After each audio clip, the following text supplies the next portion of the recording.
नमस्कार, arise news में आपका स्वागत है। तो पेश है आज की अहम खबरें। पूरे देश में लॉकडाउन के चलते सबसे ज़्यादा मार दिहाड़ी मजदूरों डेली कामगारों पर पड़ी है। उनके लिए ज़िंदगी तो पहले ही दुश्वार थी, लेकिन अब तो वो भूखे मरने को मजबूर हैं।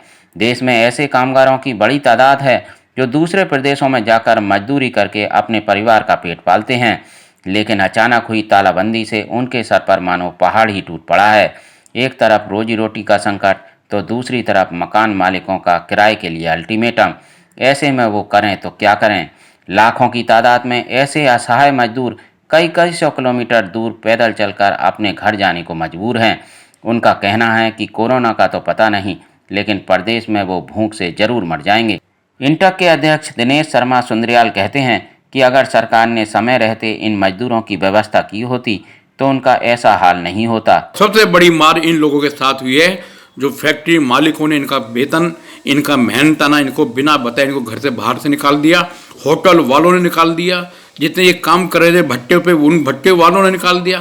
तमाम जितने यहाँ के ठेकेदार जो भी हैं, जहाँ भी हैं देश के अंदर, चाय बागान हो, आसाम से हो, कहीं सिलगुड़ी हो, सिक्किम हो, मेन क्या है कि सबसे ज़्यादा अगर जो आज परेशान या भूखमरी के कागार पे हो मजदूर। मुखिया जी का क्या नाम होगा? मैं तो कहता हूँ कि आप हमें 24 घंटे का समय तो दिए होते हैं, हम अपने घर को निकलते जाने का प्रबंध करते। इंटक अध्यक्ष दिनेश शर्मा सुंदरियाल सरकार से पूछते हैं कि सरकार प्रवासी मजदूरों से कह रही है कि वो जहां हैं वहीं रहें, अपने गांव वापस ना जाएं।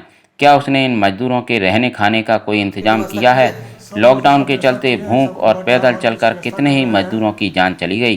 क्या सरकार को इसका अंदाजा है?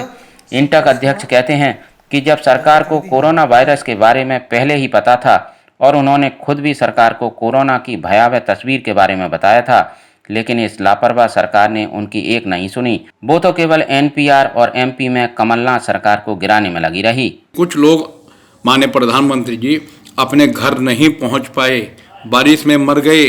आप पे आंकड़ा गलत दे रहे हैं। आपको मालूम था कि ये आपदा आने वाली एक महीना पहले से आपको मालूम है। आप मध्य प्रदेश की सरकार में लगे, आप एनआरसी के चक्कर में लगे रहे। आप जो भी काम करते हैं रात को 12 बजे अचानक काम करते हैं। आपने ये नहीं देखा कि कौन मजदूर किसके घर में राशन, आटा, चावल, दाल है या नहीं है। इंटक अध्यक्ष सरकार को चेताते हुए कहते हैं कि सरकार अहंकारी न बने, उसे चुनाव में फिर इन लोगों के पास जाना है। यही लोग उसके भाग्य का फैसला करेंगे। आप देश के मजदूर के लिए सोचेंगे, आप फिर इस देश के मजदूर के बीच में आएंगे, वोट के लिए आएंगे, आज नहीं तो कल आएंगे। फिर यही वो लोग हैं जो आज देश के मुख्यमंत्री और देश के प्रधानमंत्री का चुनाव करते हैं। मजदूर किसी भी देश की अर्थव्यवस्था के इंजन होते हैं। अगर इस बात को जानते समझते हुए भी सरकार समय रहते नहीं चेती और मजदूरों की समस्याओं पर ध्यान नहीं दिया तो देश की अर्थव्यवस्था का क्या हाल होगा, इसकी कल्पना ही की जा सकती है।